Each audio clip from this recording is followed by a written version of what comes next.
I cannot believe my luck. Literally, I was saying to myself, as I finally decided to take a break and give myself some rest, I was literally in a cave this past weekend, neglecting family and friends in order to prepare content for you guys for the entire week so I could go on sabbatical. I promised not to even have a cup of coffee so I could be refreshed for when I come back, because to be honest, a lot of people have been telling me it looks like it's time for me to take a day off. And the one thing I said to myself is, so help me God, please do not let Antonio Brown or Cam Newton sign with the team, because I am not going to be available to report on this news. I am currently making my very first video not at my office. I took my microphone with me. This is my very first upload on a Mac.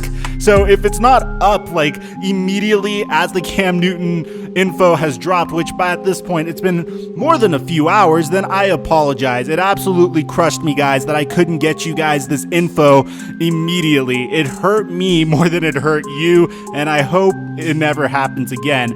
But now that we got that out of the way, we have a lot to discuss over here, because this is something that I believe was in the making for months, and I've been saying this for quite some time. Now, before we get to the content, guys, your boy is literally on vacation, not taking a vacation, making videos on computers that shouldn't be having videos made on them. So if you could take a moment to drop a like, subscribe, and turn my notifications on, you guys already know your boy's always gonna grind for you guys. And on top of that, take a moment to comment in the comment section down below what should be our next murder mystery. We covered Marvin Harrison recently. I want to get your opinion on what our next one should be. I'm leaning Sean Taylor or Steve McNair. Some of you guys want Ray Lewis. Let me know.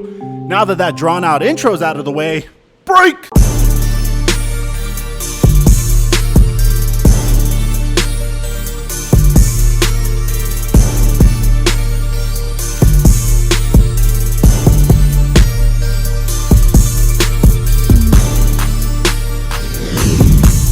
Mic check 1 2 1 2. What's going on, everybody? Your boy Mikerophone back again with some brand new content, and today we're going to be analyzing something that I knew from the beginning of the offseason that we were going to analyze. I knew in my heart of hearts there was no way, shape, or form that Bill Belichick was going to go into his first season without Tom Brady with Jarrett Stidham as his quarterback. Now, for all we know, the starting QB position could be Jarrett Stidham's until, of course, Cam Newton proves that he could get it. But listen, before all Patriots fans get excited, we need to come back to reality. I'm going to tell you the pros and cons of this signing, and I'm going to tell you everything that you need to understand about this signing. This is the signing that I expected Bill Belichick to make, because it was your typical, very low risk, extremely high reward signing. Now, for those of you guys that have been following Cam Newton on Instagram, barely being able to read his captions, I don't know why he does that with his captions, but that's another note for a different time.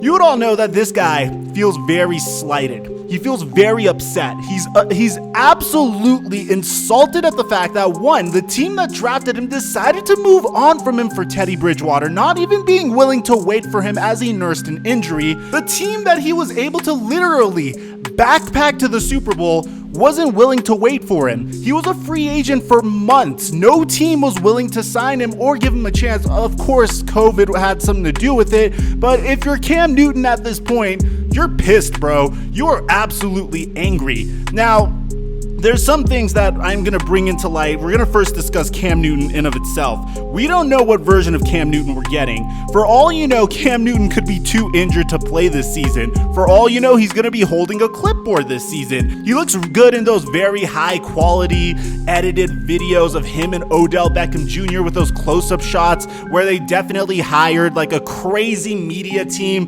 to shoot for them and edit for them. Of course he looks good in those. And of course that probably had something to do with Bill Belichick electing to sign him on this 1-year incentive-laden contract. But on top of that, I'm not entirely sure about how Cam Newton's style will work with the Bill Belichick and Josh McDaniels offense. Of course, more recently, Bill Belichick has been leaning more on Tom Brady's ability to pick apart defenses and make pre-snap adjustments. He didn't really depend on Tom Brady's arm, and he didn't provide Tom Brady with some good wide receivers in order to take advantage of his talents.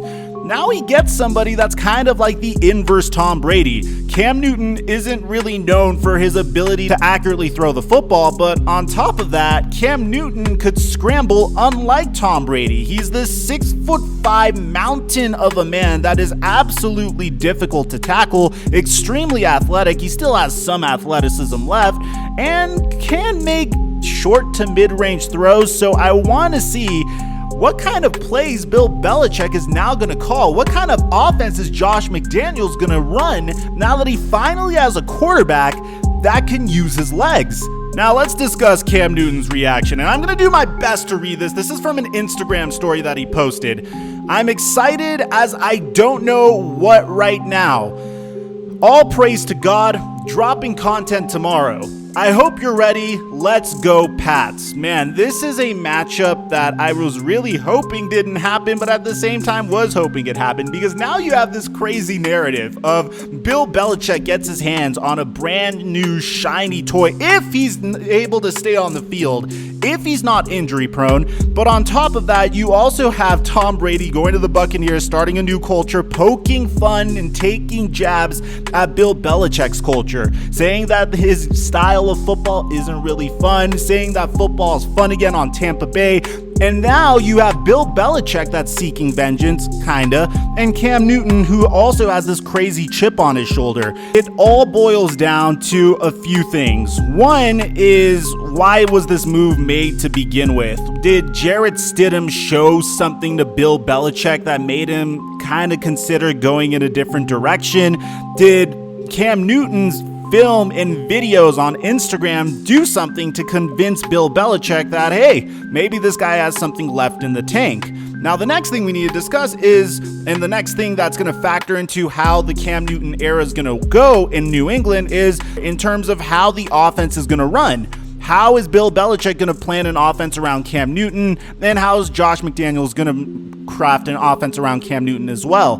It's going to be exciting because these are two of the most brilliant football minds in our entire generation. So watching them go to work and make a more flashy type of offense is actually kind of exciting for me. Usually the reason I didn't like the Patriots in the past is, one, they're super dominant, but they're also really boring at being dominant, except, you know, during the Brady and Moss years. I thought that was actually awesome. But the final thing is of course, Cam Newton's ability to stay healthy.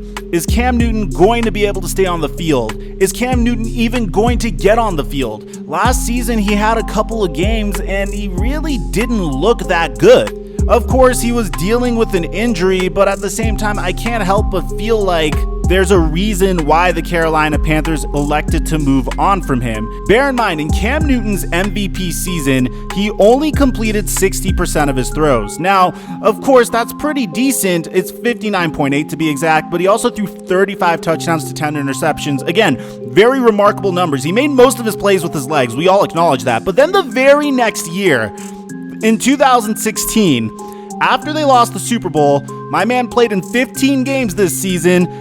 And in those 15 games, Cam Newton was only able to complete 53% of his throws. That is disgusting. That is paltry. You're a quarterback. You are expected to complete at least 60 to 65% of your throws. Now, I think Belichick is going to look at this and say, okay, Cam is who Cam is. We're not going to put Cam Newton in a situation to do things that he clearly is not capable of doing. You know, so at the end of the day, I feel like if Cam is healthy, which I know I've repeated this a lot, but I feel like I just got to drill this into your brains. You're not getting 25-year-old Super Cam dabbing on everyone.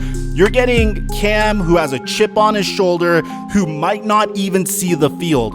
Don't forget, there's been times where Bill Belichick has taken a chance on former superstars and it's blown up in his face. Do you remember the Chad Ochocinco experiment? Do you remember the Antonio Brown experiment from this past season? This could blow up and be a home run, or it could be a gigantic flop. Now let me know in the comment section down below, what do you think is going to happen with Cam Newton's career on the Patriots? Do you think Cam Newton is going to be a new resurgent version of himself? Do you think he's going to have a season very similar to the one that Randall Cunningham had when he returned to the NFL in 1998 and was able to lead the Minnesota Vikings to a near Super Bowl berth if it wasn't for one specific kick that missed? Or do you think it's going to be a complete non-factor that we're just blowing out of proportion right now? I apologize if there's any weird audio quality. This is my first video that's not from my office, and I hope you guys can appreciate the fact that I did everything I could to get it out. I'm your boy Microphone, and I'll catch you guys in my next upload.